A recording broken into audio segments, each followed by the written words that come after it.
Buckets up 4. Sports reports, no gimmicks, no clowns. 2-5, Mr. Logical, we run this town. Real talk only, no chasing, no doubt. From the east to the west, it's the order we shout. Mic check, lights flash, game time, stay ready. 2 vets in the zone, keep the pressure real heavy. Big hits, big plays, yeah, we breaking it down. Truth rings in your speakers, every word is the crown. From the north side hustle to that southern flame. Midwest grind, west coast of the game. Sports talk kings, yeah, we wear that crown. Turn it up, let them know it's about to go down. Sports reports, no gimmicks, no clowns. 2-5, Mr. Logical, we run this town. Real talk only, no chaser, no doubt. From the east to the west, it's the order we shout.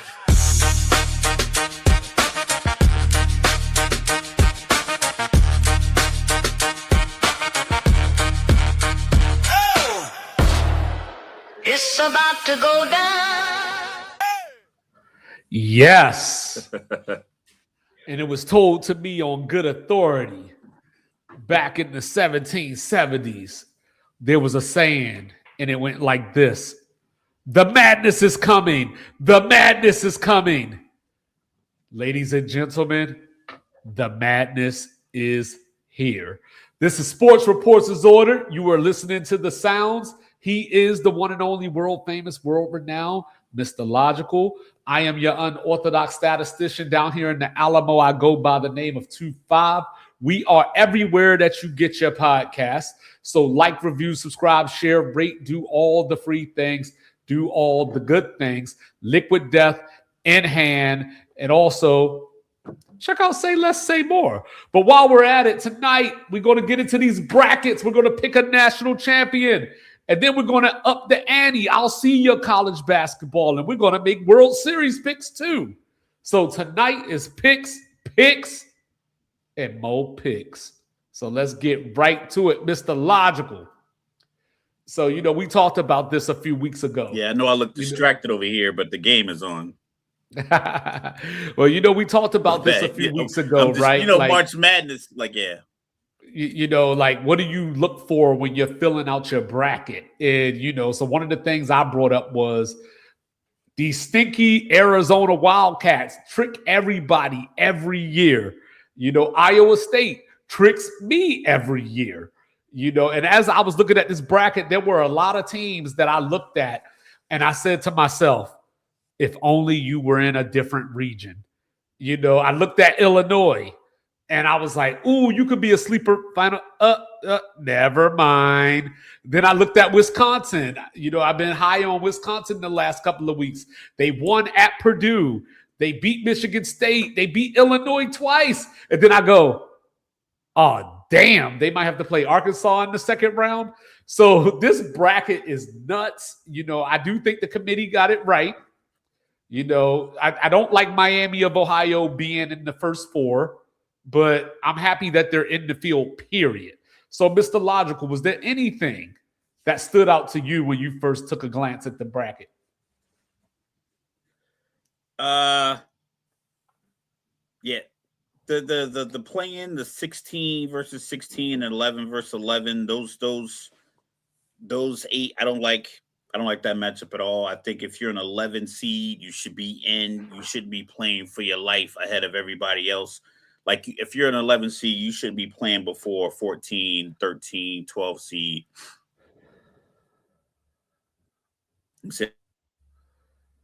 I always think that's weird.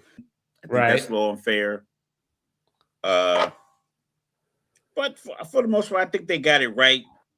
I think the talent disparity in college basketball, unlike college football, where we kind of seen the transfer portal kind of take hold and kind of shape the playoffs and shape the regular season. I think the cream of the crop will rise to the top. I'm at that. I didn't mean for that to rhyme. But there will be some missteps. You can always rely on Duke to disappoint you, even when they have all the weapons. The same way you feel about Arizona. So it's always a couple of those teams, always like one of these Big Ten Midwest teams, the Iowa State. I just, like your Wisconsin. I think they just play such team basketball that I think it confuses other teams. I think it's so easy when you're moving the ball around. It's only so much defense for you can't defend against a good pass. And I think a lot of teams that play well, play good defense, rebound, keep the score low. Those teams are tend to like win the first couple rounds. They don't win it all because eventually you're going to need a guy who can just be your guy and go get you the 27 points that, or hit you to hit the big shot or put the team in his backpack. But yeah, so like I said, I think they got it right. I still think it's a lot of teams in it, and a lot of it strictly for entertainment and betting purposes. But we know who is going to be. It won't be. I don't think we're going to have any surprises. I'd be surprised if a double-digit seeded team made it even to the Sweet 16. Well, I got one. Saying we'll get into that in a minute, but there's a couple of double-digit seeds that I'm interested in, and it goes back to what I was saying before. Like, you're in that bracket, so South Florida was a team that I was very high on coming into the tournament, going into the conference tournaments at least. And I said to myself, if this team gets into March Madness, they can cause damage. Then I looked at their side of the bracket, and I was like, I don't know about this. Then, I like McNeese State, the way that they play defense. They attack. Just because Will Wade is gone doesn't mean that style is gone. You know what I mean? But same thing. They get matched up with Vanderbilt, and I'm like, Vanderbilt's on a heater right now. You know what I mean? Then you get over here, the Texas NC State play-in game. I think the winner of that game can beat BYU because without Richie Saunders, BYU is limped it to the end of the season. I believe they finished 9-9 in the Big 12 in the conference. You got Hofstra, shout out to Speedy Claxton, one of the slowest playing teams in the country. And now Alabama's got some drama on their hands. And then, of course, I can't talk about them without talking about Akron. I'm talking to you, LeBron James. Said the Zips. Said watch out for the Zips. Miami got all the attention out of the MAC. But I like the Zips. They get up and down the court. They turn you over. And, Texas Tech, no JT Toppin. That's a lot to ask for. So we're going to get right into it. So, Mr. Logical, look. I've been on the record for a couple of weeks now saying this. I think Arizona is the best team in the country. And that's a part of why I keep picking on them, because the other years, a lot of other people think that they're the best team in the country. I think that Arizona is hands down the best team in the country. But the best team doesn't always win because all it takes is an off night. And that's what makes the bracket so hard to deal with. So I'm just going to start, over here in the East, Mr. Logical. You jump in where you disagree and all that. We'll talk about it. So starting it off, obviously, I got Duke beating Siena. So, Coach Jerry McNamara, how about that for a name? First time in the tournament for Siena in the last 10 years, but they're going to go home early. Then you got an 8-9 that's interesting, Ohio State against TCU. And TCU is interesting to me because their head coach, Jamie Dixon, he was the head coach at Pitt a lot of moons ago, where Mr. Logical's heard me say this a lot, where these teams play physical and then you get to the tournament and they don't advance very far because the whistles start getting a little tighter. You know what I mean? And his teams don't. It's the reverse of the NBA. Yeah, his teams don't tend to go that far, but I am picking them to beat Ohio State. Ohio State is all offense. Shout out to Bruce Thornton. It's going to be a good game, contrast of styles. But this 5-12, Mr. Logical, I've been so tempted because Northern Iowa gets after you on defense. Normally, when you think about the mid-major double-digit seed, you think of like a shooter, a Fred Van Vliet, one of those guys, Wally Zerbiak. With a long ass last name that no one can pronounce. Yeah, right. One of those. You guys. Think of that, but this is a defensive team. No vowels. One of the top defensive teams in the nation, but they got no answer for Zuby Okafor. So I'm gonna take St. John's to move on. Here's an upset to keep your eye on, and this is not based on basketball at all. I got Kansas moving on in the first round against Cal Baptist, but this is what I want you to keep an eye on. Cal Baptist, this game is in San Diego. Cal Baptist plays in Riverside. So generally speaking, Kansas is going to dwarf the Cal Baptist crowd. But with them being so close to home, it just makes you wonder a little bit. And then also, they have a top 5 scorer in the nation, Dominic Daniels Jr., for Cal Baptist. So he's going to go head-to-head with Darren Peterson. 50. Yes. He's going to kill him off the dribble. And the thing about it is that Cal Baptist isn't your typical mid-major as far as size. You know what I mean? So they won't get necessarily ran out the paint by Kansas. Kansas wins, but I think it's going to be one of those games where we get 9-8 minutes left in the game, and we're going to go, why is this a 5-point game before Kansas finally wears them down? Then I got my first upset. I talked about South Florida a few minutes ago because I said I was going to pick them to win some games. Now, I know I shouldn't say this as a Kentucky fan. I really like this Louisville team. The problem is that Michael Brown still has that back injury, and I'm not even sure if he's going to play or not. And if he does, with a back, you never know when it's going to seize up again, how effective he can be, especially when his game is predicated on speed. He sits out in a one-and-done tournament, though? I thought about that, yes. I thought about that, from the standpoint of... Just because it's one and done, like, yo, I got to try to see how I feel. And if you can't go after you start playing, but I just can't imagine you sitting there on the sideline in a tournament that's notorious for upset. Well, I don't know. It's this new generation, though. Like it plays into the hand. It's this new generation, though. Like, it gets back to that. Why would I hurt my draft status? I know, but this is a back injury. This ain't an ankle that we're talking about. But hypothetically, he goes out there and he tries to play. There's only so much you're going to be able to do before you realize this isn't going to work. So you're in the same position that you're in today. Like, I don't think you could go hard enough to make it worse before it's like, I can't go at all. It's not like you can, like a hamstring, you think it's good, and you have to run hard, and you run hard, you run through it, and you make it worse. But it's like with the back, if you can't go, like if you're out there in warm-ups and it's like, dog, I can't go, and I can't go. I just can't see an opportunity like this, even with the NBA ahead of you. It's like, this is a one-and-done tournament.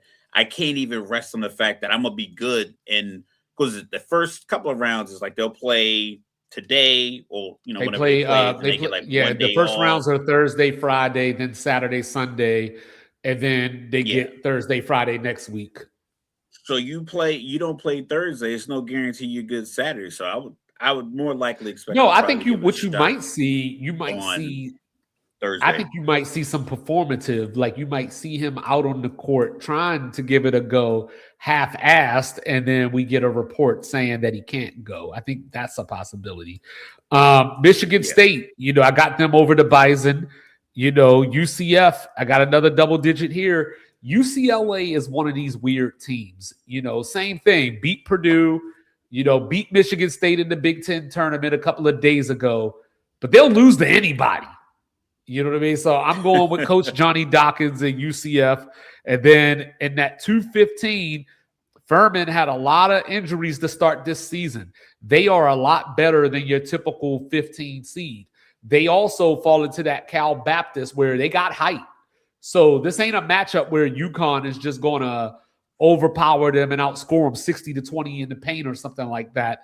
They're going to give UConn a run early, but I think UConn pulls it out. So looking at this, Mr. Logical, as we get through the East here, do you have, and we'll start here, do you have Duke and UConn in your regional final?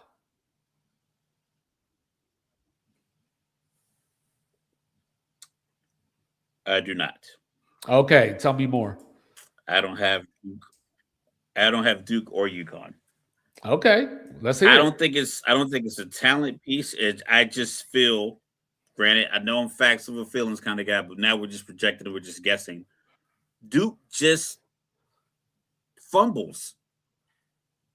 Like we talk about Krzyzewski. Krzyzewski, greatest coach of all time, arguably a college coach. He has 5 rings, and that's a lot. But this one and done tournament, and you talk about the NBA, there's probably a few guys that are thinking about the NBA on that roster. It's a few guys that are thinking like, well, as soon as this season ends, I'm training for the NBA draft. I'm a lottery pick. I'm a top 10 pick anyway. So I just feel like a guy like Rick Pitino, St. John, is going to be able to pick that apart when they meet up. I think, he's been, I want to say underrated, but he's won like 5 or 6 conferences, like 5 or 6 different teams. He's constantly involved in the tournament. Two championships. He even turned the Knicks around. Yeah, so I just had that feeling that St. John's is going to be the Achilles heel of Kansas and Duke in that region. Yes, so St. John's, they're 19-1 in their last 20. They've been a big topic of discussion with UConn because they beat UConn 2 out of 3 this year. They won the Big East regular season. They won the Big East tournament. And they're a 5 seed and UConn got a 2 seed. But that's where your non-conference schedule comes into play. They don't have a lot going on. What up, Rez? Said they don't have a lot going on. So from that standpoint, I talked about Zuby Okafor. He leads St. John's in points, rebounds, assists, and he was Big East Defensive Player of the Year. You know what I mean? Like, so this guy, like St. John's is not a bad pick. And even though you brought up Coach Krzyzewski, I would say that Rick Pitino is as good of a coach as him, and maybe even better in some respects. He doesn't have the hardware, so you can't make that argument for real. But Michigan State is in this region. And this is one of these questions, right? The Big Ten has not won a national title since 2000.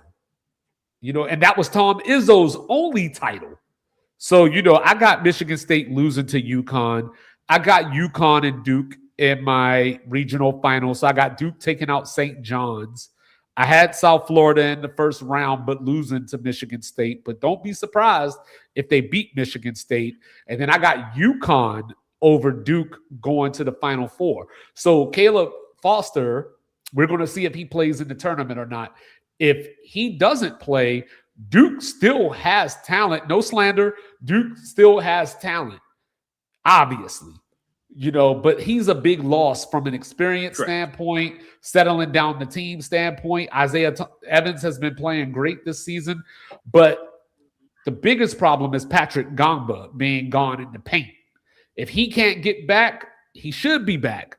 But if he can't get back, and depending on how effective he is in the paint, you might leave Boozer too exposed on the defensive end. And, and if you don't have that depth piece to help out in the front court, that could go a long way when you're in a region like this. This is the region of coaches. You got Shire, you got Bill Self, Rick Pitino, Hurley, it just go Izzo. It goes on and on and on. You know what I mean? But so I got UConn in the Final Four. And Mr. Logical has? I have Michigan State.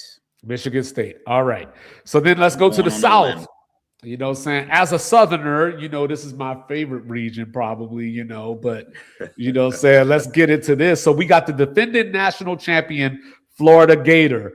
And they say that they don't set this stuff up, Mr. Logical. But look at that 2 seed. It just happens to be the team that they played in the national title game last year. Then on top of that, a lot of people have been complaining because if that is our regional final, then it's in Houston. So Houston has but guess what? That national title game was here in the Alamo. So Florida ain't afraid of Texas. So, let's get right to it in the first round here. Florida walks over. Is pretty far, though.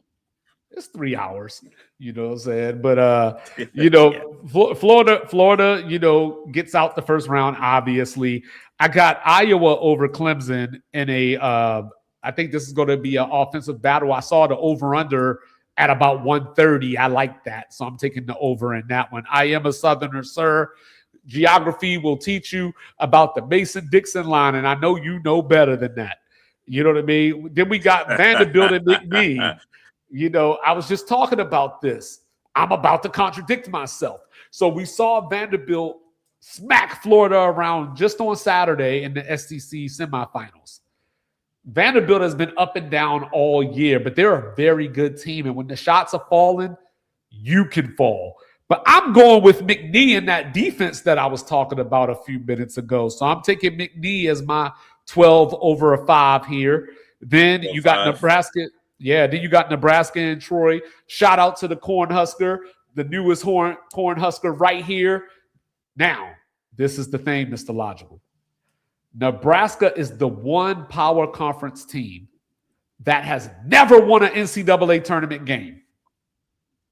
Never. So here we are. Scott Cross bringing in Troy with Thomas Dowd on the boards. It's going to be a tough matchup, but I'm going with the Huskers. You know, give me an 11 over a 6 because I'm taking VCU over the Caleb Wilson list, North Carolina. I think North Carolina is going to need too much out of Vassar and Trimble. I'm not sure if they can deliver like VCU. Coach Ryan Odom, he came over from Utah State. You know, I'm sorry. Ryan Odom went to Virginia. He was the coach last year. They got Phil Martelli Jr. this year, you know, and I think he's done a great job with this team. I'm going with VCU. Then I'm going with my Illini. But keep your eye on this one. I think the Illini should feel pretty safe, but the one and only Fran McCaffrey, you know, of Iowa fame is the Penn head coach. TJ Power just put up 40 and 14 in the Ivy League championship game against Yale the other day. So don't be surprised if that's a game early before Illinois pulls it away. Give me St. Mary's over A&M. So this is one of those games where styles clash. A&M wants to get up and down the floor. You know, they have the former, McNeese coach.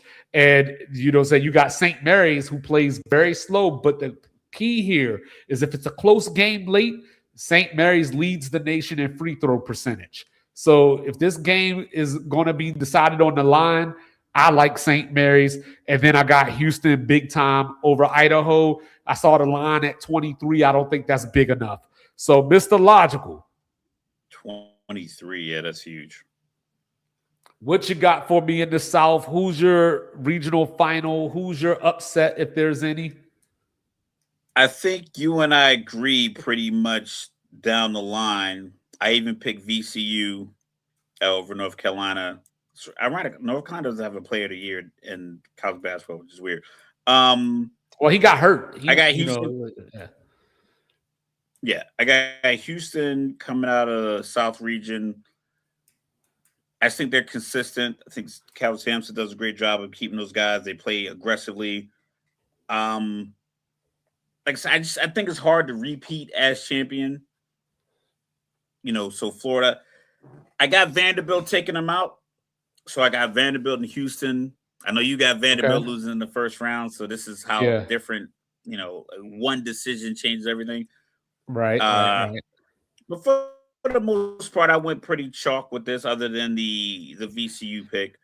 Like I said, I got Iowa over Clemson. Like I said, I just always have a great feeling about Big Ten teams in the tournament. They just play with such control. It doesn't, like I said, it doesn't get them far. It gets them early, like those. If they're in an 8-9 matchup, if they're in a 10-7 matchup, I really like Big Ten teams. I really like the way they play. Just as you get further along in the tournament, like that other team tends to have like a guy that can just really go off, and that's where they tend to lose their games. I like the Florida matchup. I like the they got the 6'9" forward. Hold on, his name escapes me right now. I'm trying to talk about Condon or Huff. Thomas Huff. Yeah, 6'9" forward, averages 17 points. That's huge, but I don't know. I don't want to go chalk all the time. And I just think, like I said, just the pressure repeating as champs. I think they're going to get far, Sweet 16, and then they get eliminated by Vanderbilt. Well, Florida's a really good team. Obviously, they're a number one seed. It came down between them and UConn, and then once UConn lost to St. John's, that conversation was over. I got Florida and Houston so I chalk again. I almost went Illinois. I've been big about Keaton Wagler. I think he's going to be good. The only hangup that I have about Houston, because even though I picked them, there's always something. I just wonder if they can get into a habit of being too reliant on Kingston Flemings. We might see him as a top 6 or 7 NBA draft pick as well. But Houston has some leftovers from last year. They still have Emmanuel Sharp. They still have JoJo Tugler. They still have Milos Uzan. So I'm going with psychological warfare here. Florida is the team that knocked them out in the championship game, won the game in the last 20 seconds. Last year during the tournament, Florida lived too close to the line for my liking. Walter Clayton had to save them quite a few times last year. And they don't have a Walter Clayton this year. Boogie Fland is playing better. They don't have that guy. Right. He's playing better, coming down the stretch here. But I just don't know if Florida has enough. So I'm going with So I got UConn in Houston so far. Mr. Logical has Michigan State in Houston. So let's take it over to the West. I ain't even do none of my, banners that I did. I'm skipping all over the place because I love this so much. I'm caught up in the moment. But Arizona, right? They're over here in this region. Arizona, we're going to talk about it. Is it going to be claws out or another cat nap? So first round, I thought that was like, that's legit. Yeah, first round, they get my guy, Rod Strickland. Fins up, LIU. It's going to be a long day for Mr. Strickland. Second, then you get Villanova and Utah State. I'm going with Utah State here. Villanova hasn't beaten anything worth a damn this year. And I will tell you, Arizona fans, I am not picking on you, but watch out for Arizona. If it's Utah State, watch out for that in the second round. Then we got Wisconsin and High Point. Now, Mr. Logical, here I go, being a hypocrite again. So Wisconsin, like I said, if they were in any other region, I might be tempted to pick Wisconsin for the Final Four. They got Nick Boyd, of FAU fame. I just talked about it. They beat Michigan State, Illinois twice, won at Purdue, so beat Michigan, so on and so forth. High Point gets up a lot of threes. They get a lot of turnovers. So this is not your typical 215, because I looked at some of these seeds, and I'm looking at some of these seeds like I don't get it.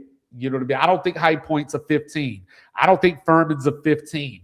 I don't think hold on. Is it 15 or 12?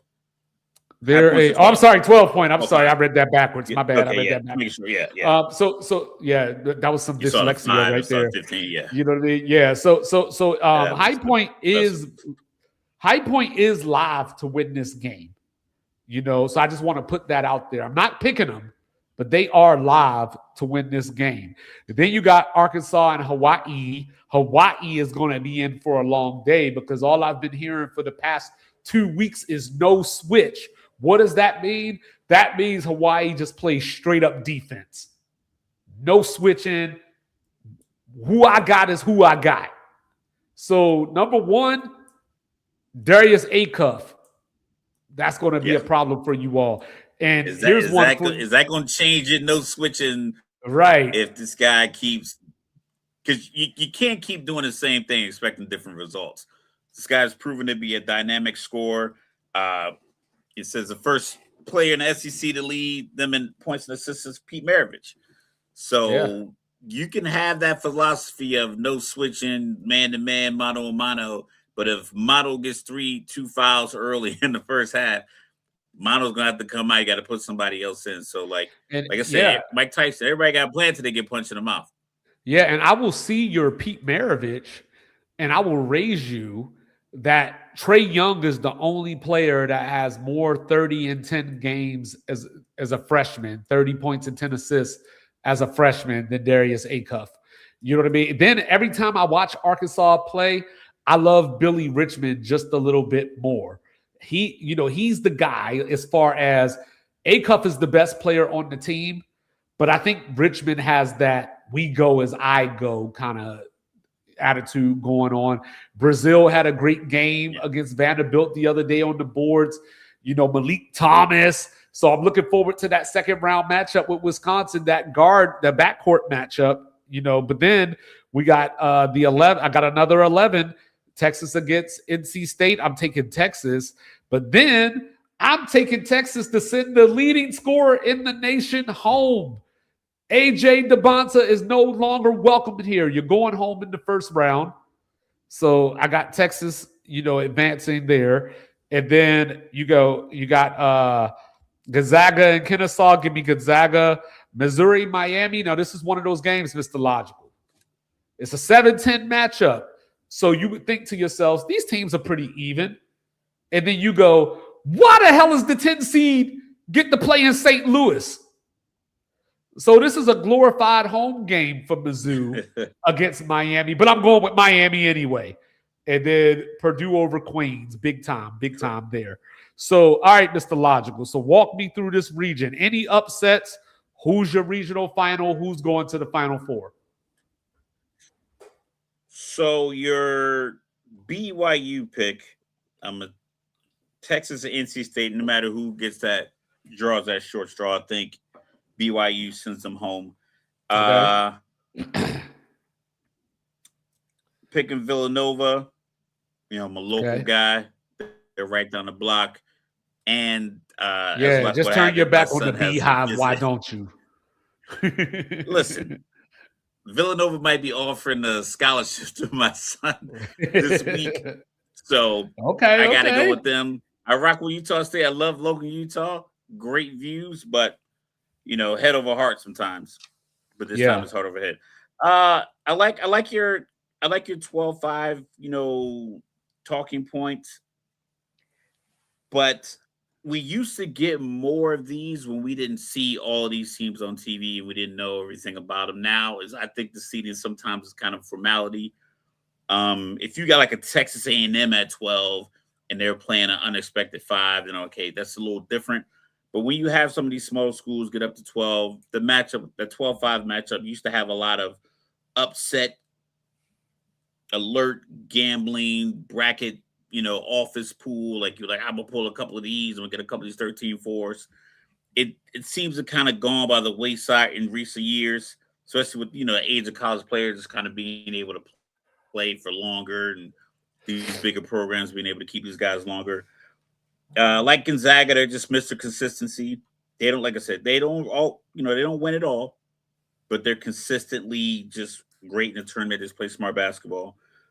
Obviously, Purdue's going to be big. I like how they handled Michigan in the Big Ten championship. I know the score the score was close in points, but watching the game, you can kind of tell that Purdue had like a grip on that game. And it's because they have a guy. They got it at point guard. The guy, he ripped his jersey, had to put another jersey on. I just think these moments, you need that guy that can just literally. I know college basketball players don't score 30 and 40 the way NBA players do when it's like, okay, it's time for you to take over. I need a 45, 15 and 5 game, something like that. College players don't do that. But a college guy that can consistently get to the free throw line, make plays, get it to the big, because they have a lot of bigs in college basketball, but they don't run the offense through them. So if you can get a guy that can break down the defense to get the big 3 or 4 easy dunks, that gets him hyped. He comes back down on defense. He gets 2 or 3 blocks. I think it just feeds. I think the energy of the players on the floor in college basketball feed better into that. And Purdue has one of those guys. I think that's why I think that number 2 seed is warranted. They earned it, and I think they're going to take advantage of it. See, college basketball is funny, right? Because Purdue started out preseason number 1. They ended up the 7th seed in the Big Ten tournament. They win the Big Ten tournament as a 7th seed, and then they end up a 2 seed in the NCAA tournament. Funny how all that works. But, to Mr. Logical's point. This bracketology and all of that stuff, I think they set it up to where you kind of know who the top 16 teams you want to advance You talked about it before. We love Cinderella in the first and second round because you win your office pool. Because you picked a team like you picked High Point to win and they actually pull it off.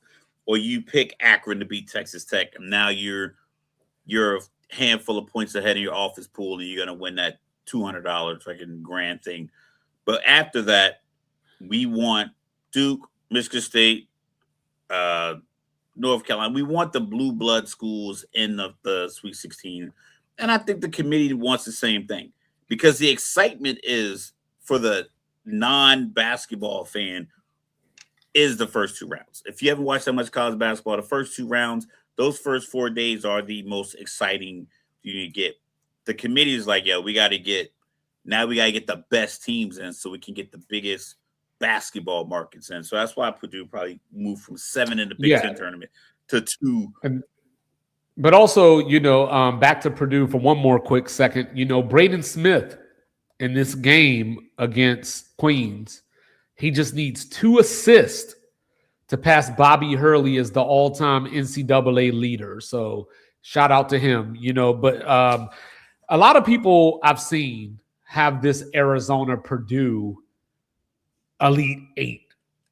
So what's your Elite 8, Mr. Logical? Arizona, BYU. Winner is? I know as a Utah fan, I shouldn't pick them. I got Arizona. Okay, so Arizona's in your Final Four? Yeah, I think AJ DeBonza shows people why he should be the number 1 pick. I think he makes that clear over the next few days. But I think Arizona and what they bring to the table is it's going to overwhelm BYU, and that flame is going to burn out. So look, I promise you, when I looked at this second round matchup between Arkansas and Wisconsin, I've scratched it out and went back 15 times. You know what I'm saying? Like, I just cannot pick that game. So whatever I say out my mouth is legit. Like, it's just happening right now. So, give me Arkansas, and then give me Arkansas to take out Arizona in the Sweet 16. So before Arizona fans kill me, it's further than you usually get. And of course last year they lost to Clemson, but so I got Arizona going out to Arkansas in the Sweet 16. Then, down here at the bottom, I got Gonzaga taking out Texas. I got Purdue over Miami, even though I was tempted to pick Miami, but I didn't do it. So I'm going to go Purdue, Gonzaga in my Elite 8. I'm sorry, in my Sweet 16. And I'm going to take Gonzaga to take out Purdue. So that gives me Arkansas, Gonzaga in the Elite 8. And as much as I hate to say it, I got Coach Calipari taking his team to the Final Four.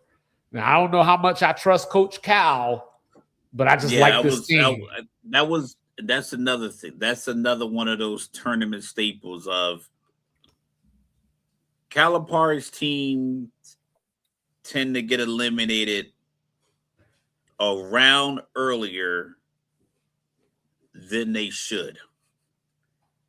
It's like they something happens to where they don't get the ball inbounded properly.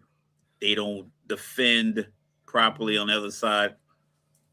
What's up, kid? You want to get in? Come on. And that's where I fall with Duke. You know what I mean? Where like last year, I think about the inbound pass and the blown lead in the last 30 seconds against Houston, where like John Shire seems to have these type of moments. He's young in his career. He's going to break through. He's going to win a national title. You have to, with the type of talent that Duke brings in.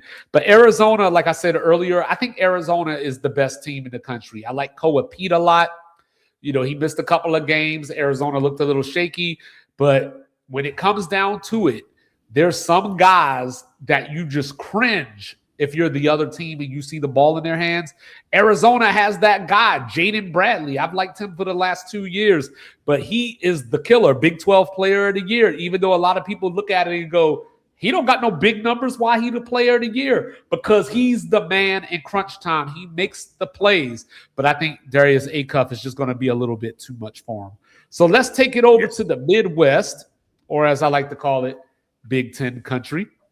So Michigan is your number 1 seed here. Iowa State is your 2 seed. So let's get right into it. So Michigan's winning in the first round. There's no need to belabor that.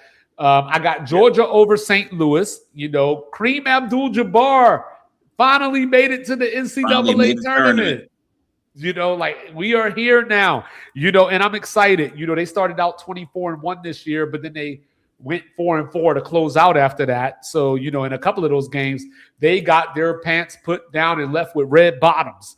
You know, said then you got Texas Tech and Akron in the 5-12. So before I even make my pick, I'm gonna just let you know, I think High Point is the 12 that has the best chance to win.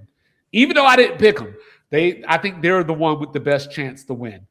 Akron, I like the way that they play. Shout out to LeBron James, get that NIL popping. You know, the best team in the MAC. Texas Tech with no JT Toppin.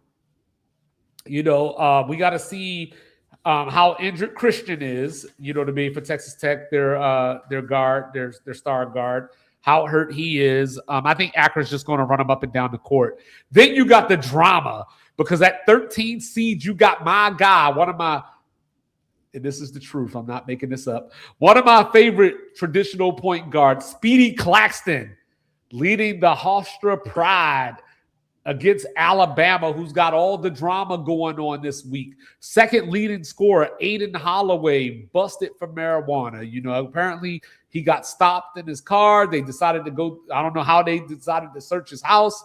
They found the weed. He got escorted from campus. He was suspended.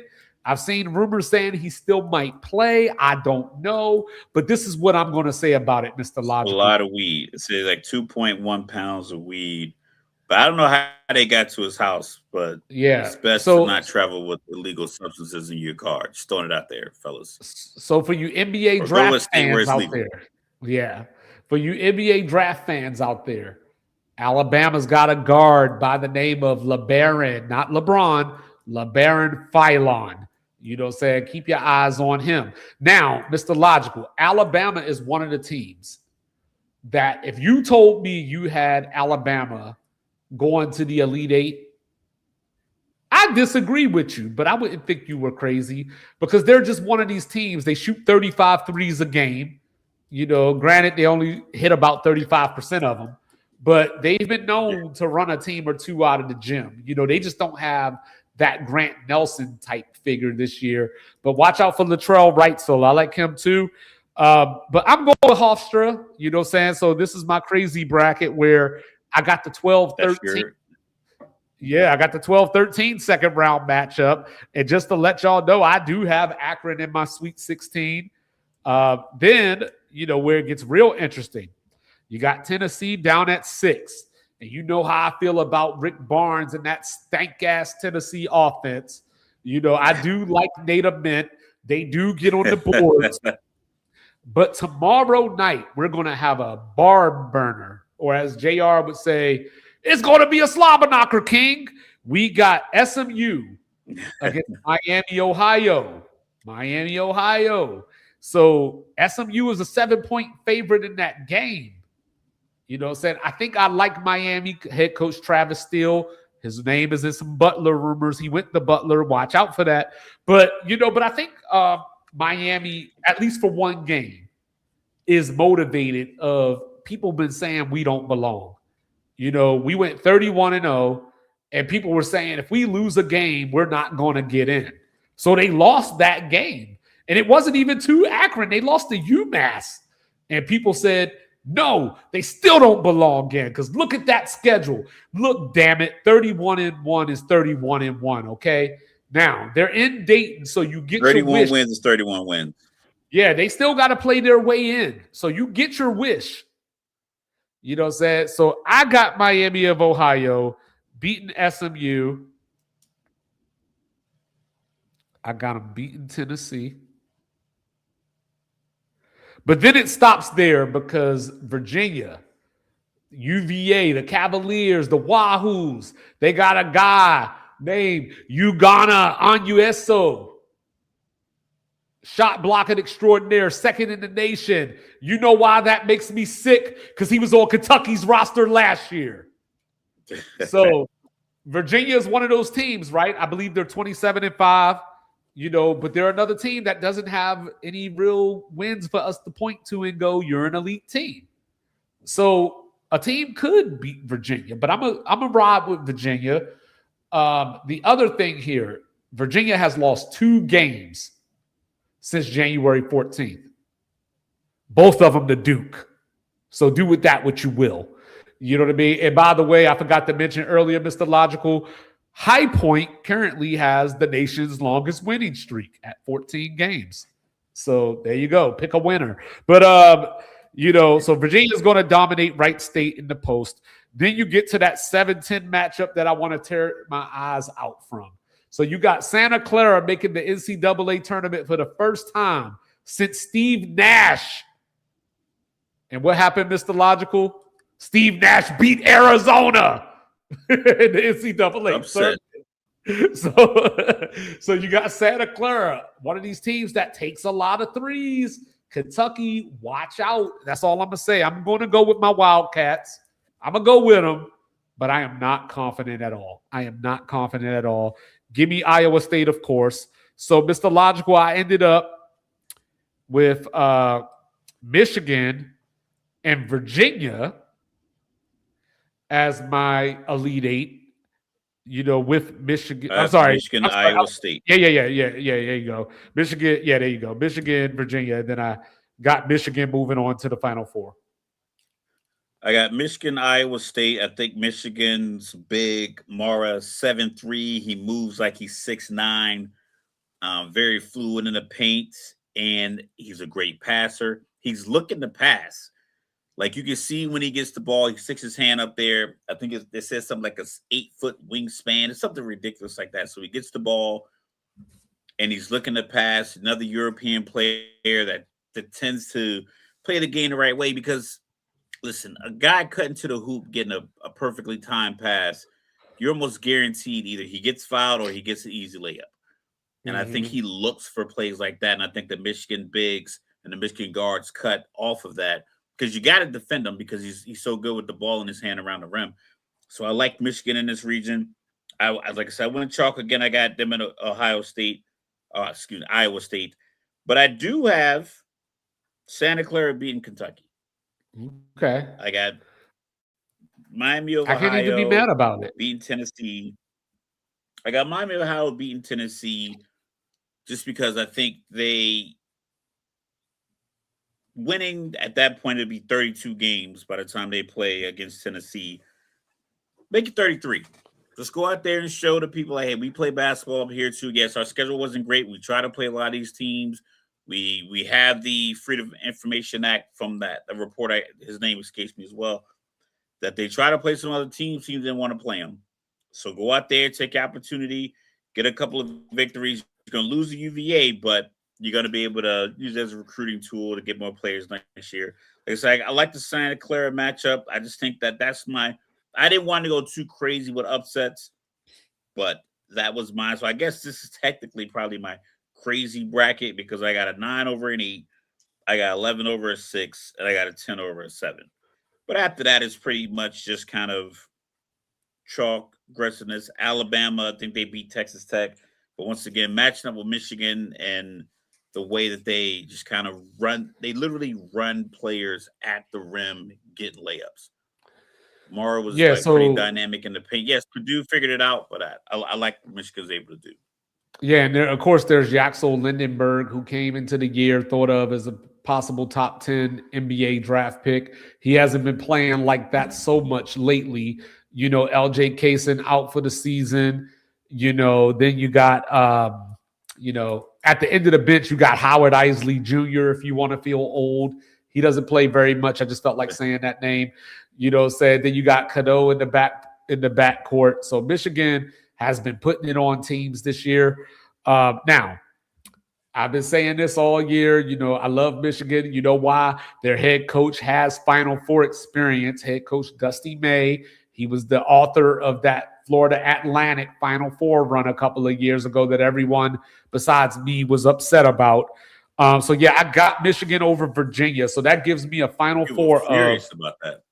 I know. That gives me UConn against Houston. I'm going Houston. That gives me Arkansas against Michigan. I am going Michigan over Houston in my national title game. We said a lot of different things to kind of get to Actually, no. Point. Actually, I'm sorry. Let me reverse that. I'm going to reverse that. I'm going to reverse that. Give me Houston over Michigan. Okay, I have Houston over Michigan State in my Final Four, so the semifinal, and I got Michigan over Arizona, Michigan over Houston, and Lucas Oil Stadium on April 6th. So same game, just a different result. 71-65. Yeah, I got 71-65. I got Houston 74-69. And Purdue, hey, it's at Lucas Oil. There's motivation for you, but guess what? They lost to Houston at Lucas Oil last year.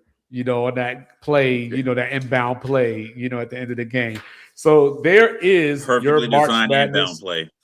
Yes, your March Madness picks. Like I said, a guy running open to the hoop is the easiest play in basketball. If you can get any player on your team can catch the ball running towards the rim and make a good layup. Yeah. All right. So then we go to take it from the court to the diamond. Mr. Logical, we are a little bit away, about a little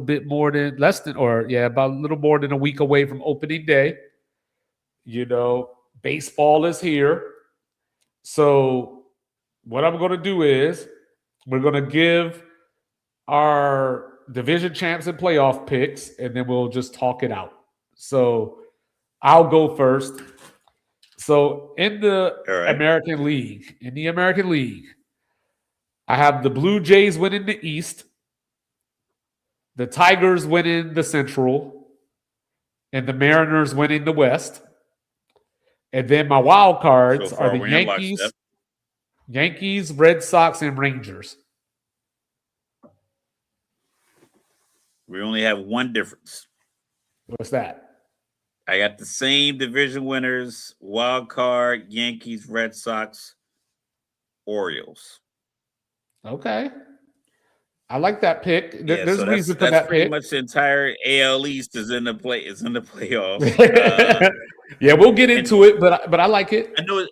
It seems unfair, but I think baseball has kind of molded themselves into pretty much the most single-handedly top-heavy league outside of maybe European soccer. And I'm not deep in the weeds of all these other countries' soccer, but like Major League Baseball is on that same space where like when Manchester United had Wayne Rooney and Cristiano Ronaldo, and I think David Beckham on the same team, and Barcelona had Luis Suarez, Messi, and like another top goal scorer from England on the same team. So it's like, how do you have all these players on one team? And the fans loved it because they wanted the David versus Goliath matchup. And I think MLB is kind of shifting that same direction, except that so much money is spent on pitching, and that is the name of the game. You can have tons of home run hitters, but if they can't hit this slider, this curveball, or if I could just walk them, then they're completely. I can nullify their impact. What if you have enough money to pay for the best pitchers? I think that's the difference in MLB, but we'll get into that. Right. So of course that brings me to my first two questions, which is kind of funny that you said what you said, because my first question was, can Toronto get back? My second question was, can Baltimore get right? Then my third question is, was I a year too early on Seattle? Because I picked Seattle to go to the World Series last year. And they got there. They got to the ALCS against Toronto, couldn't finish the job, but they got the same 5-man rotation for the fourth straight year now. I like continuity. I like Julio Rodriguez and a lot more on the Mariners. Can anybody stop the Dodgers? The Astros missed the playoffs for the first time since 2016. But Toronto, right? They snatched defeat from the jaws of victory. They had the Dodgers right where they wanted them. Needed a play here, a hit there, a strikeout on the side. Run a little faster. One of the bbest World Series that I've seen. They ran a little faster. It's different. And they went out and got Dylan Cease and Cody Ponce. So they brought in Kazuma Okamoto. So Toronto decided we got a gun for it. We're right there. So there's no reason to take the foot off the gas. But Garrett Cole should be back for the Yankees in May. So that'll be big, of course. The rest of the rotation is locked and loaded. They did lose Devin Williams in the offseason. Boston was my surprise team last year. I picked them to win 90 last year. They finished 89-73. Garrett Crochet was a godsend. I think he's going to be the Cy Young this year. He finished second last year, 2.59 ERA.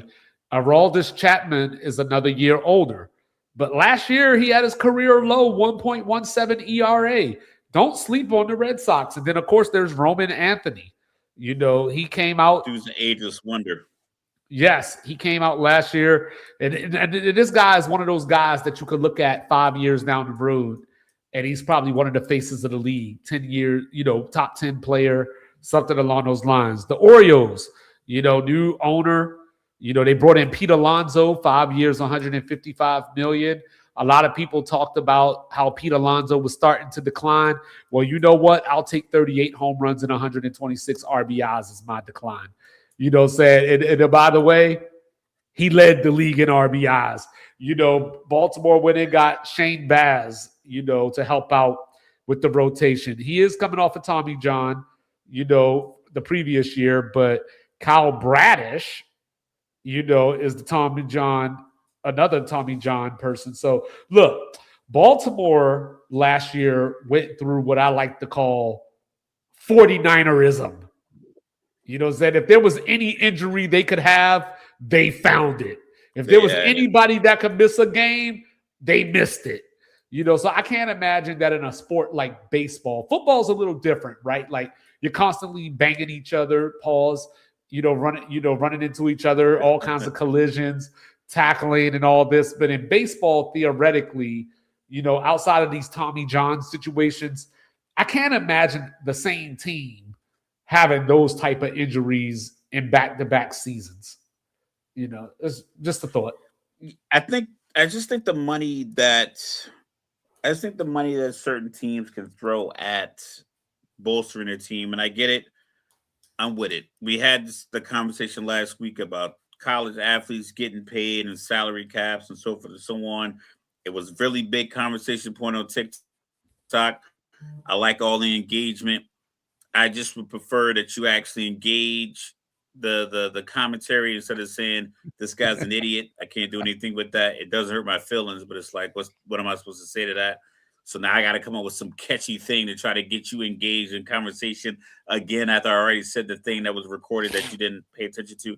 But with that being said, the Blue Jays sign a Japanese player, big money. The Dodgers get Edwin Diaz, another big money deal from a foreign player. The Mets, their billionaire owner, they sign another player away from the Yankees. I talked about a lot. I'm in my communications class. One of the guys is a big Yankee fan.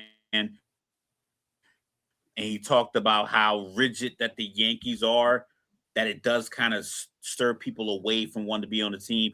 Like Aaron Judge almost had to have it written in his contract that he was allowed to wear like different colored like accessories and stuff like that because the Yankees were so rigid. But they're not frugal when it comes to spending money. They just want you to shave your beard off. Guys feel like Samson when you have to shave your beard off. So I think they're willing to throw enough money at it, but they're so staunch in their position that it doesn't allow them to keep players. And guys leave upset. Like guys going from the Yankees to the Mets, it's like, yo, you can get the same money here, the same city. Mm-hmm. Yeah, and that's where Devin Williams went. Yeah, so like, why would you leave the Yankees to go to the Mets? It's like, okay, the environment that the Yankees are set up, the standard that they set, but it's like you have to win some too as well. You Well, can't you know just be what in they the say, running Mr. all the Logical. time Some people like and have sloppy these standards. seconds. You know, so that's all it is. Some people So like sloppy seconds. I think the Mets, like, it was crazy how Bo Bichette was literally. I mean, we're half a second away from winning a World Series with the Blue Jays, and as soon as the series was over, he was already talking about I'm out. It's like it wasn't Word even to like a ish. thought. Like, what if you would Yeah. have won? Like, what if you would have won? But he was already like, I yeah, mean, the it was a money great time talks, being here. Like, so, and but I'm pretty sure Toronto could have talked with that same money. So Pete Alonso going to the Orioles. So it's just yeah. like it's the top teams always kind of making these moves, and I go back to payroll. What the Dodgers did with Shohei Ohtani's payroll should be illegal, and I think they should really look into it. You can't tell a guy you go pay him $70 million a year, but pay him $2 million for like 12 years, and then you're gonna break him off the rest of the money Does that mean after all that. Shohei's You the know, it's new just very Bobby weird. Bonilla? But It's gonna be mountains above that molehill that Bobby Bonilla is getting paid on. But the Mets up there, you got Dodgers, Mets, Yankees, Blue Jays, Padres, always really trying to make a run monetarily. They don't really see the translate on the field. yeah, we'll get Red to that. Sox, Braves, Cubs, Tigers. That's your top 10. Yeah. So And Baltimore also payroll. brought in Ryan Hesley from the Mets. Cade Stroud as a rookie in the bullpen. 1.71 ERA. So if they get that bullpen right, you just might be right. So over in the West, like I said, I brought up the Mariners. They won the division for the first time since 2001. Kyle Raleigh, aka the Big Dumper, with his 60 home runs. The Rangers, I like their pitching. Jacob deGrom, Nathan Eovaldi. They had the best ERA in the league as a team, 3.47. They brought in Mackenzie Gore from the Nats. The Nats just fire sale and everything. That's a 1-2-3 you don't want to face in October if they can make it to October. So that's why I chose them to go there. Houston, just on the outside, they lost a little bit. Jeremy Pena hit 304, made the All-Star game for the first time. They still got Jose Altuve, my favorite player in baseball. The problem with the Astros, though, is that they just don't generate enough runs. They just don't. Like, they have the talent. They had bats. And the Dodgers took They just every don't 3 generate. runs away from them by paying Kyle Tucker There you go. $240 million. He had 22 home runs. He's an accessory for them. He's an accessory for them. But it's You know like, what I let's mean? just take him away. Let's just take him away from another team and have Magic Johnson negotiate this deal where he can get broken off with some bread. But it's like, but yeah, the salary cap conversation will ramp up with baseball if the Dodgers repeat. Yeah, definitely. And I'm surprised. Like, baseball is at a posture. If it's Dodgers, Blue Jays, or Dodgers, Yankees, even though those are 3 major cities, being Toronto. Toronto is like the New York of Canada. I think market-wise it's huge, but as far as like entertainment, it's like, okay, do we really want to see the Dodgers play against the Yankees again, or Dodgers lose? Well, I was going to say, like, obviously I don't watch a lot of sports TV, but you know what I mean? I haven't even heard people say things. Because if this was the NBA, we would be saying, are the Warriors ruining basketball or the Lakers ruining basketball? I haven't heard any of that type of talk about the Dodgers. But Mr. Logical, how we talk about because those teams. It's the 2 cities that sports people want to succeed. That's who they want to win, for some reason. They want LA to win. They want New York to win. Foreigners love New York. Dick Brothers. LA. You could go to any foreign country in America and go to their H&M or their local clothing store, and it's a shirt that just simply says Los Angeles. It's a hoodie that says Los Angeles. It's a hat that says New York. It's just, those are the 2 cities that are so popular. It's New York, LA, Paris, Tokyo, Japan. I mean, like Tokyo, like those are the important cities. That's why it's not that big of a deal.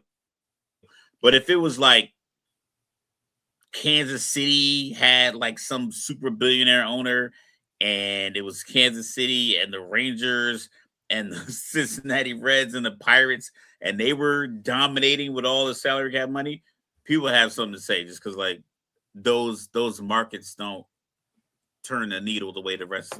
Yeah, they don't get the computers. That's just not.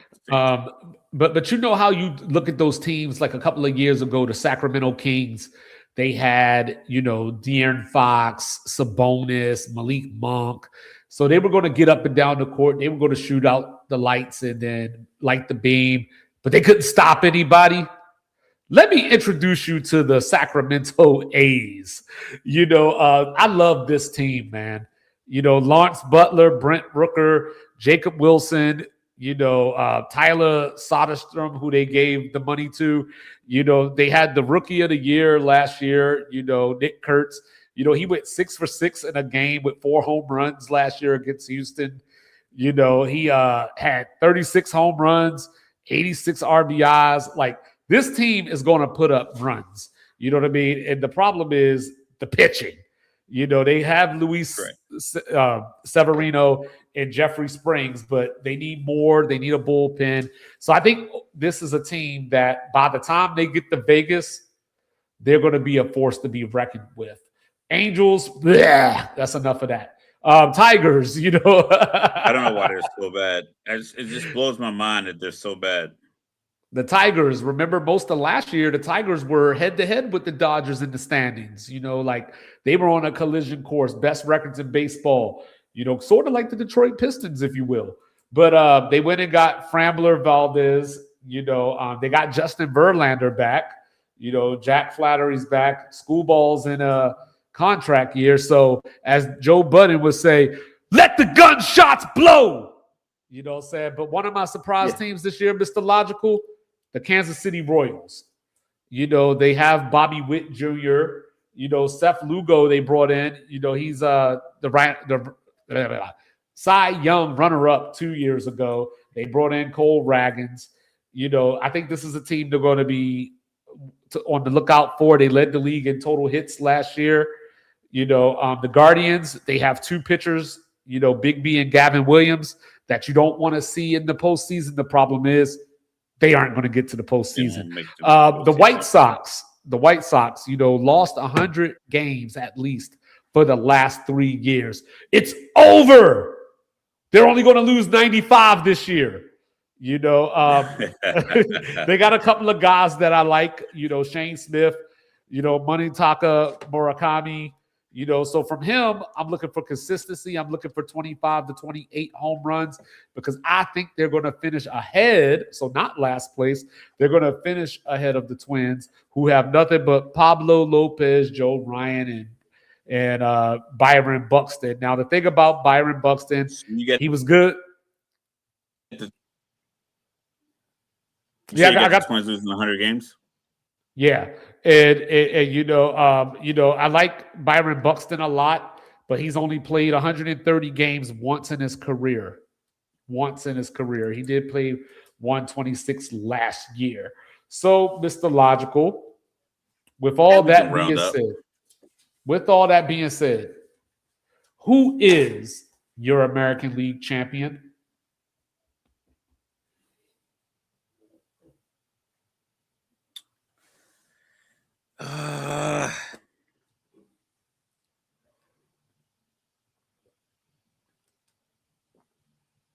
Toronto. Okay. I think they just find a way. I want to rely on the Yankees. I just feel like the pressure that comes with being a Yankee, because you have all of the. It's like one of these. We talk about these mid-major basketball teams, first and second seed. You basically got to buy to the semifinals. I think the Yankees, just based off of roster and just esteem and everything else that you have going on as a New York Yankee, you're in the ALCS. You're there. You're just gonna get there, just because you're gonna have the better roster. You're gonna have the better pitchers. You're gonna make when the Pittsburgh Pirates decide, like, you know what, this is not gonna work. You might be the team that can sway Paul Skeens away from them for the right price. And I think if that if that number is that high, I think the Yankees could be the team that make that move. It's just that they won't make the move to get a guy that can just get a base hit and a guy that can go from first to third off that base hit. Like they just won't do the little thing that gets them the 3-2 victory. They'll do the thing that looks like they should get a 7-2 victory, but it won't happen. And that's what happens with the Yankees. Like it gets, I think the pressure of being a Yankee, because like I said, you walk yourself into the ALCS. Your March roster plus the bonus move you make in July walks you to the ALCS, and this other team that's played the small ball, that plays the shifts well, that plays timely, hit and run, all these things that you need to manufacture runs. I think other teams do it better than the Yankees. The Yankees like, yo, we're going to strike out, we're going to home run. And we're going to have our pitchers go 7 innings, and then maybe our middle relievers can go a couple innings if our starter can't go 7. But it's very inconsistent, but they just have such a lead off the bat, pardon the pun, that's how you catch them in the ALCS from April until the end of September. Yeah, so I'm taking Seattle over Toronto. I was tempted to pick Detroit to get to the ALCS, but I can't get out of my head. They had that 15.5 game lead on the Guardians last year and got caught. For some reason, that's just sticking right in the side of my mind, so I can't get there with it's that. Probably sticking in the so side give of me their Seattle. mind too, yeah. Yeah. And then, all right, so let's get to the National League here. My division champions. I got the Phillies, the Cubs, the Dodgers. My wild card, I got the Braves, the Brewers, the Reds. Dodgers so I got no Mets. Win the West. They got Dodgers winning the West, Braves winning the East, Ooh. Cubs winning the Central, Mets wild card, Philly wild card, Milwaukee wild card. Wow, I think the I'm money shocked. has to pan out. Like the money has to pan out. You get enough players there, you get them healthy. It has to work out. Just you throw enough money on the craps table, eventually your luck will turn around. And this is the money being thrown on the craps table. Well, I think the Mets Someone's going to go on a heater. I think the Mets are going to be the reverse of last season, where last season, they jumped out, got caught. This year, I think they're going to start out a little bit slower and have ground to make up. Now, Philly, I picked them to win the division. They won the division the last 2 years. But when I look at Philly, I see the same team. They look at the rest of the East and they go, we better than y'all, but they just don't have enough to actually compete with the Dodgers. How will Zach Wheeler bounce back from his injury? I don't think anybody else really does. I don't think a lot of people do. Well, I think San Diego thinks they do, but but Philly thinks that every year. But Philly also has San Diego thinks that these moves are going to work. And then Philly also has Justin Crawford. If you want to feel old again, he is son of Carl Crawford. I think he's going to help the Phillies out as far as he's going to get on base. He's going to steal bases. The Phillies, I was about to say the Steelers. The Phillies will be able to manufacture runs. Last year they were just inconsistent. So my note about the Phillies is expect consistent inconsistency. That's what I see from the Phillies. The Mets, we talked about that. They brought Devin Williams in, from the Yankees. So, there's an upgrade in the bullpen and closer for you. Juan Soto is going to do Juan Soto things. You already covered Bo Bichette. I think that Freddie Peralta will be a good pickup. I just think that it's going to take the Mets a little bit. But Robert Acuna over in Atlanta, you picked Atlanta to win the division. I picked him as a wild card. I think he's going to reintroduce himself. His name is Hove, H to the OV, and he will put the major leagues back on notice that he is still a top 5 player. I like Atlanta's pitching. Chris Sale, 2.5 ERA, 21 starts. They had the rookie of the year, Drake Baldwin. So I think the season is just going to boil down to how healthy Acuna can be. We'll see. That's why I couldn't pick him to win the division, because I'm just a little bit nervous. The Marlins won 17 more games last year than the year before. And then they do the same thing the Marlins always do. They make a trade. They traded away Ed Cabrera. You can't be too good. The Nats, I brought up them trading Mackenzie Gore. I got nothing else to say about them. Let's go to the Central. The Cubs, got their first playoff berth since 2017. I got them winning the division this year. Cade Horton came through last year. What I like, Mr. Logical, they went out and got Alex Bregman. That's going to be a great pickup for the Cubs. Yep. That's going to be another bat to where, like I said, like we keep saying it, no one can really challenge the Dodgers in that way. But I think the Cubs can at least go, I could see your eye. Like, I'm not quite eye to eye with you, but the bridge of my nose ain't too far off. You know what I mean? They got Ian Happ. That's my guy. Brewers is that little engine that could. Last year they had all the winning streaks. They ended up with 97 wins, and then the same thing happens to a team like Milwaukee. That always happens. They got no power. They got no guy. I like Jackson Chorio, but I just mean as far as like a guy like Aaron Judge that you have to fear, a Kyle Raleigh, just someone that comes to the plate and you just go, should we walk him? They don't have that. They just got a bunch of little dudes that are my height, you know what I mean, that will just hit base hits.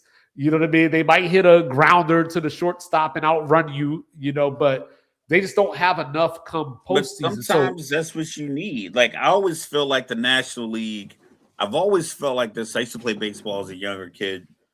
And I remember thinking that the National League players just felt faster. I'm pretty sure the math worked out to where it's equally as fast. I just felt like the American League had the DH. When the DH was in the American League, it felt as if American League teams would just have 3 DHs on their team and just one guy would be considered a DH. Whereas in the National League, they just played a little quicker, a little faster, a little smaller. I don't know. I've always felt like I saw that distinction. And that's what NL teams tend to do. They tend to just manufacture runs, squeeze the bunts, just moving the guy over, sacrifice flies, guys stealing base. I don't know why you have guys just sitting there stagnant, because it's like the guy at the plate can still strike out if I don't send this guy from first to second. So why not get this guy an opportunity to show off his skill, maybe catch the pitcher being a little lazy in his, and from his he's not looking over his shoulder, take that big lead and go. Because it's not as if the guy at the plate can't still get a hit. But if you're just both standing there and you're not putting any pressure on a team at a game in May, that's going to matriculate throughout your entire season. I think the NL, you should do that better than the AL. But now with everyone just trying to get guys who hit home runs or guys who can just bunt, like collectively, you need all of this for your team. Yeah, and they also have Christian Yelich, 29 homers, 103 RBIs, which takes us over to Cincinnati. Terry Francona, they just got a winner at manager. That's what he does. He wins. They went out and got, Eugenio Suarez, who might be the best pickup of the offseason. 49 home runs. This is his second time in Cincinnati. Ellie De La Cruz is a superstar. So the pitchers, yes, the pitchers are pretty good. The problem is they can't close out the game. They gave up 22 blown saves last year. So that's the Achilles heel that I think is still going to be there for the Reds and keep them from maximizing their potential, if you will. But Mr. Logical, 3 years ago, we started this show, and there was a team that had a good start to start the season, and we adopted them as the Sports Reports Disordered official team, the Pittsburgh Pirates. I think they're back this year. Said not back as far as playoffs, not back as far as winning the division, but I think they're going to be formidable this year. They got the Cy Young. You brought them up earlier, Paul Skeens. They got Bubba Chandler. Still have the cheapest owner. They do, and I was actually like the cheapest financial leadership, and I don't know if that works because it's not only cheap to you sign players. There's players on the team that talked about how they got pulled out of games, so they don't hit these contract bonus marks of like 150 at bats. Yeah, and that's what I had written down here. 140. And that's what I had written down here. It's easy to talk about Fisher, the owner for the A's, but Bob Nutting is got to be hands down, the worst owner in American sports. They said one of the worst owners in American sports, yeah. But it's not only is he cheap, it's like calculating with the cheap. It's like, I'm so cheap that I'm gonna make it so obvious. I don't want to pay you. I don't want to do anything for the fan. Like I just want to collect my collective bargaining check. It's sad. This is the franchise of Roberto Clemente. This is the franchise of Roberto Clemente. Barry Bonds and Bobby Bonilla in the NLCS in the 90s. Like, this is was a proud franchise. I think they're a little bit better this year. I think that Brian Reynolds and O'Neal Cruz take a leap this year. Cruz led the National League with 38 stolen bases last year as well. But they went out and got Marcell Ozuna and Brendan Lowe.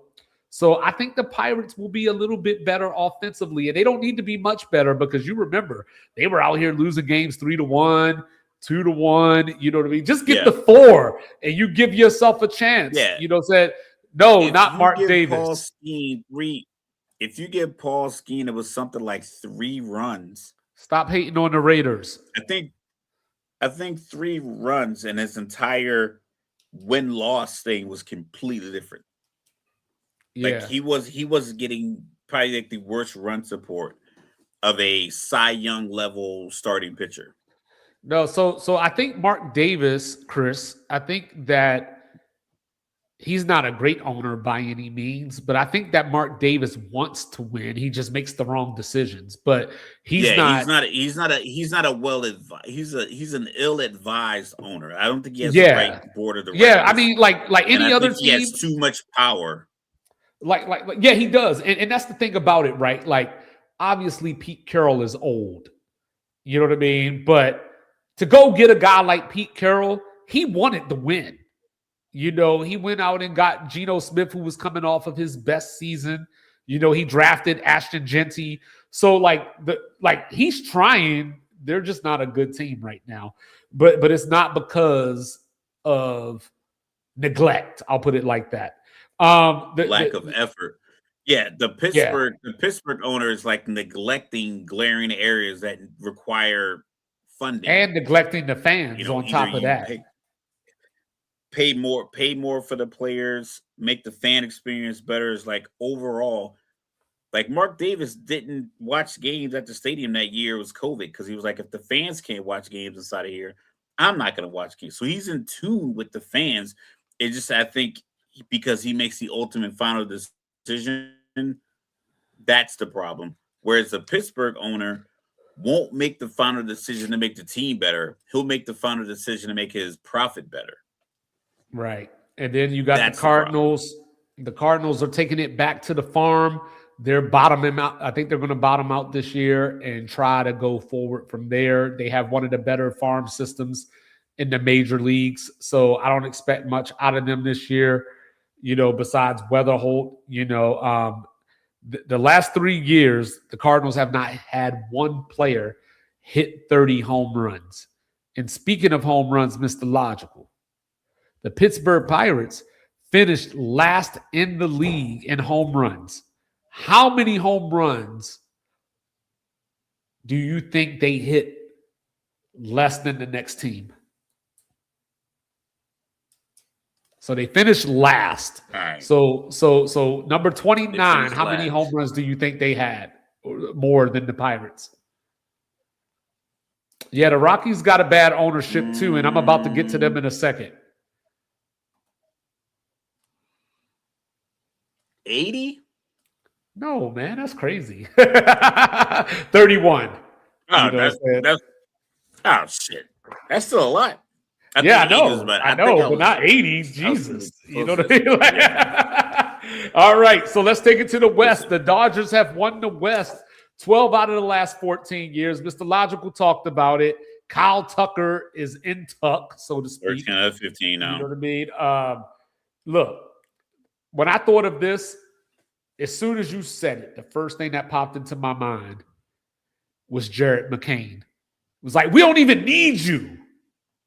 But somehow, we got you. The rest of these teams let you come to me. That's the Dodgers right now. Shohei's probably going to win the MVP. There's not much to get into here. The Padres lost Dylan Cease. You know, they didn't really replace him. You know, they lost Roberto Suarez and his 40 saves. He's in Atlanta now. You know, they have three $300 million contracts on their roster this year. Their bullpen is more reliable than their starters, you know, Mason Miller and Adrian Morejon. So, look, Yu Darvish coming back from elbow surgery, maybe it sounds like he might not play anymore. He's 39. He's got that elbow injury. And I know your Colorado ass ain't come up in my podcast comments talking about the damn Yankees. You know what I'm saying? What is wrong with you people? Why are you like this? You know,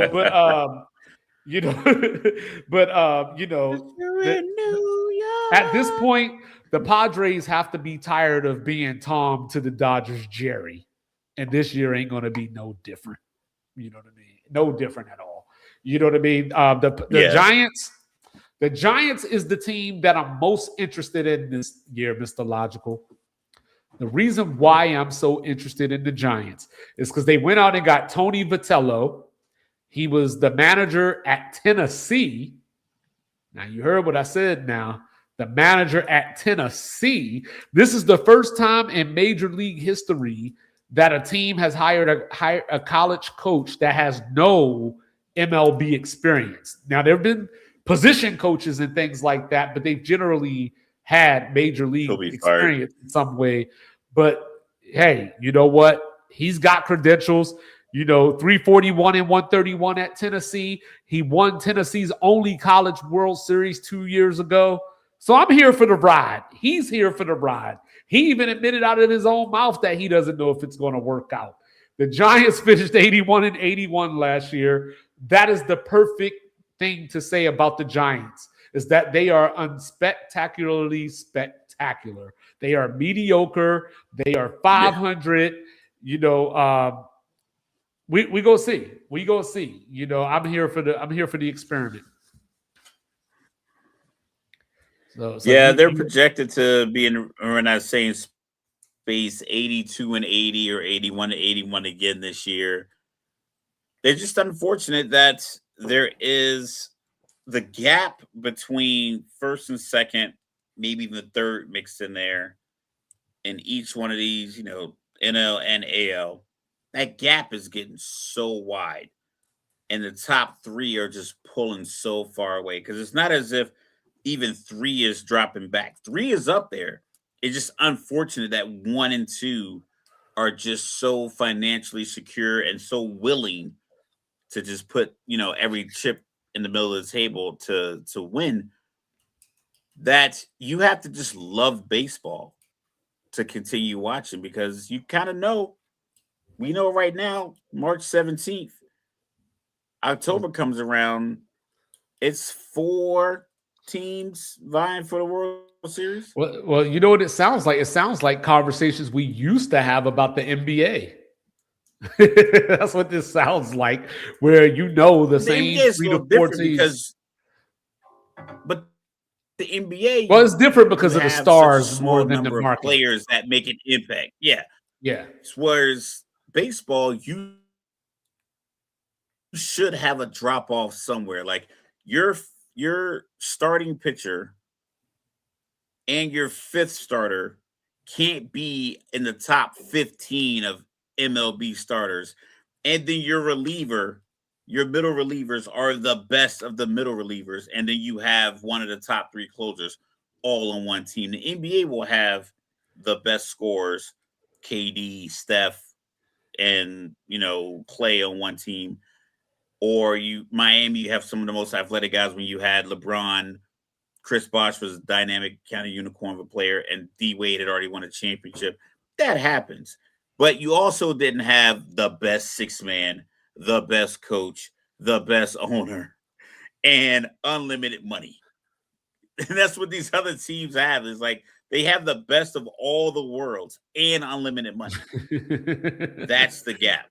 And that is it can be entertaining. Like you can have a team like San Diego really pull it together, make it work. Colorado just seems like right now you already kind of know there's 60 and 102.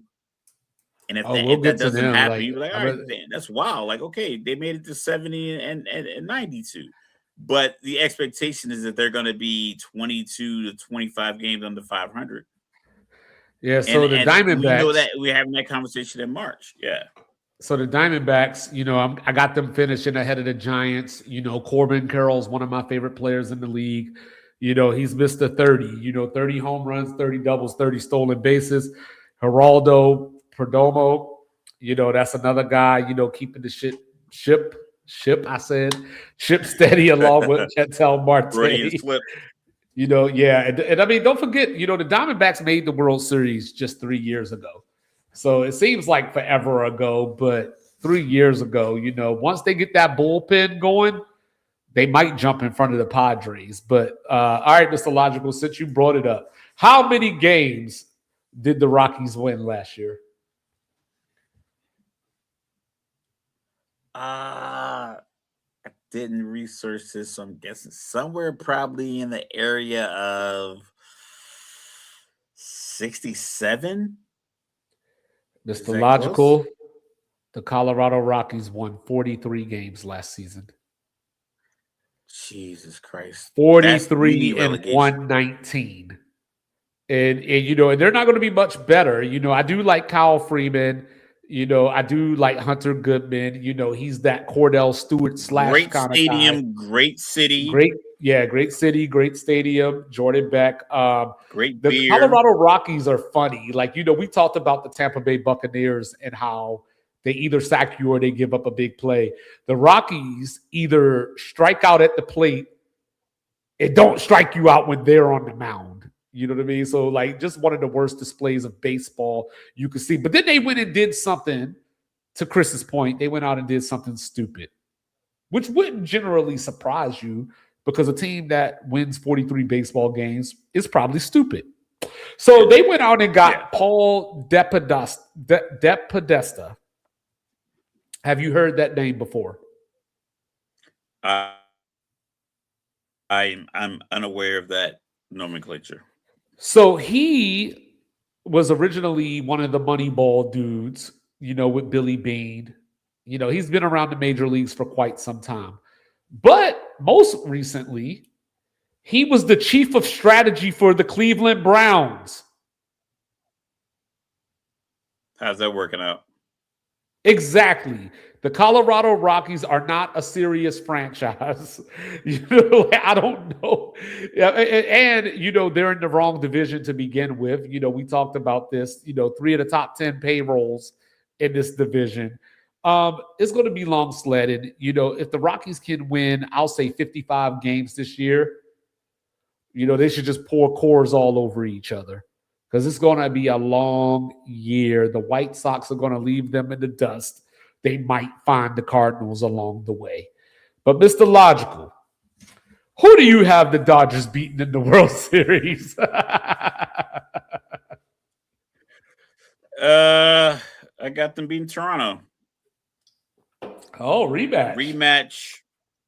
Yeah, it's boring, but like I said, I think the Yankees can basically book themselves a semifinal appearance. But I still don't know if they can manufacture. I don't know if they can win Game 6-5 without hitting home runs. Okay. I don't know if they can win a Game 6-5 with stolen base here.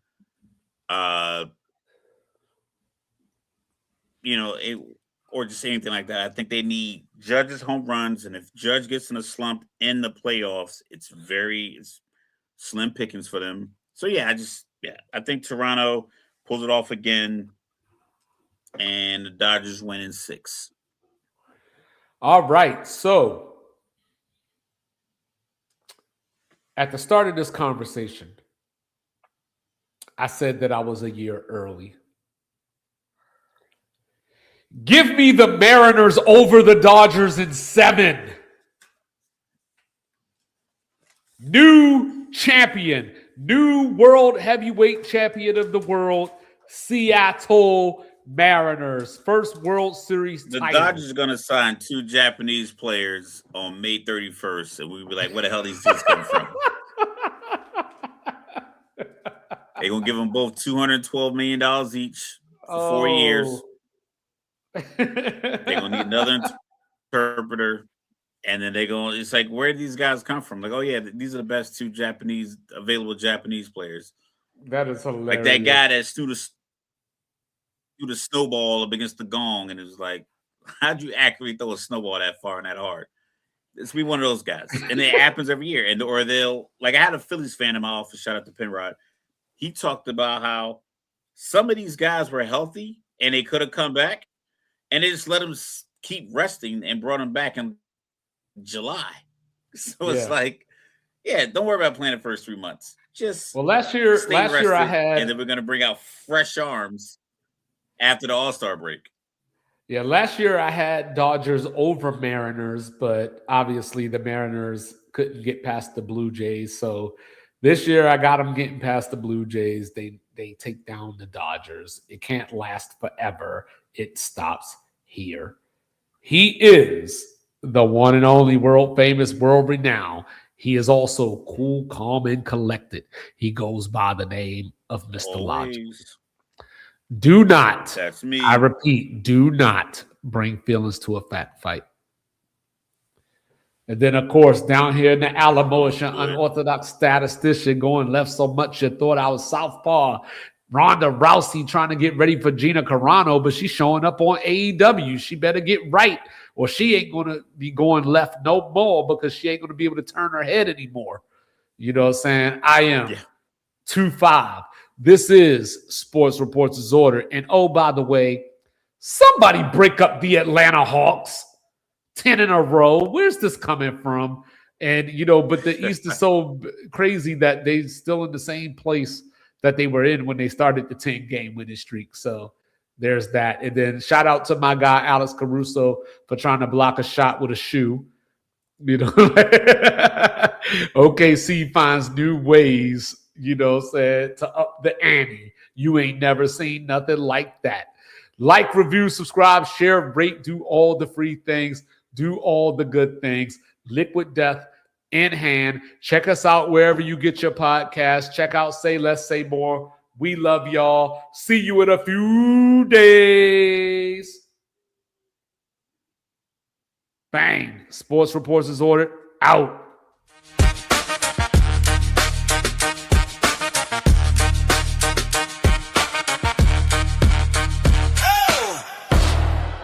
It's about to go down.